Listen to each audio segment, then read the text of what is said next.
Even when you're exhausted on a hot hike, there's always time to stop and look at something cute.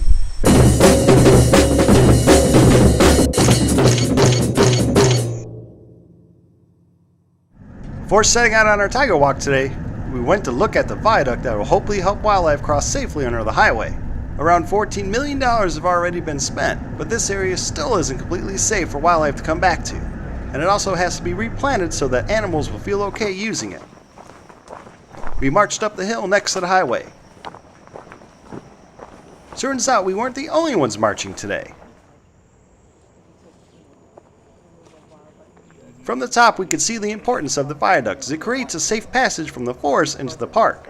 But as you can see in the foreground, this area isn't completely protected, as it was recently burned out in order for people to illegally plant items, such as rubber trees and palm oil. Our zookeeper group, or Team Yang, walked along the road next to the highway as we looked for a way into the forest. A linger watched us from up high in the trees. We soon found a way in. It was just over this pit. It made sense to go very slow, as no one wanted to know how far down it went. First section we covered wasn't too bad, as the grass was just to our waist. We looked all around for signs of illegal poaching and for wildlife.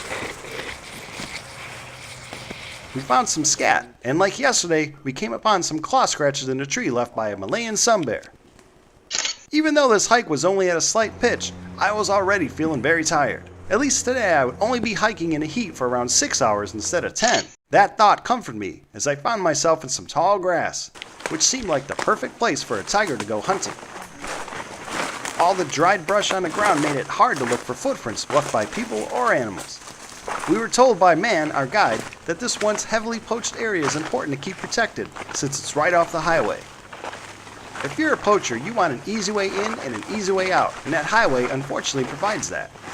MYCAT is hoping a smaller road next to the highway will someday be closed, as that would make it a little harder for people to get in and out. Speaking about hard places to get to, this hike is taking an interesting turn.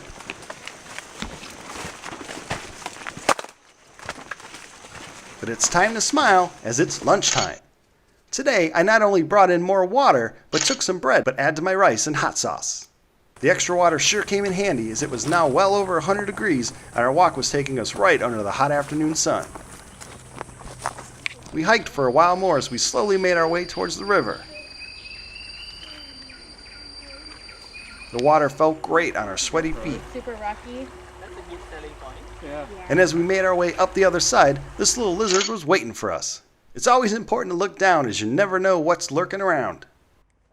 We slowly made our way back to the Jeep after covering over 7 miles of forest in a little under 6 hours. It felt so much shorter than yesterday's hike, but we were glad that we found some interesting things that will be reported back to MYCAT. Man told us that we could go swimming in another section of the river. As we made our way towards the river, one of the keepers noticed something in the trees.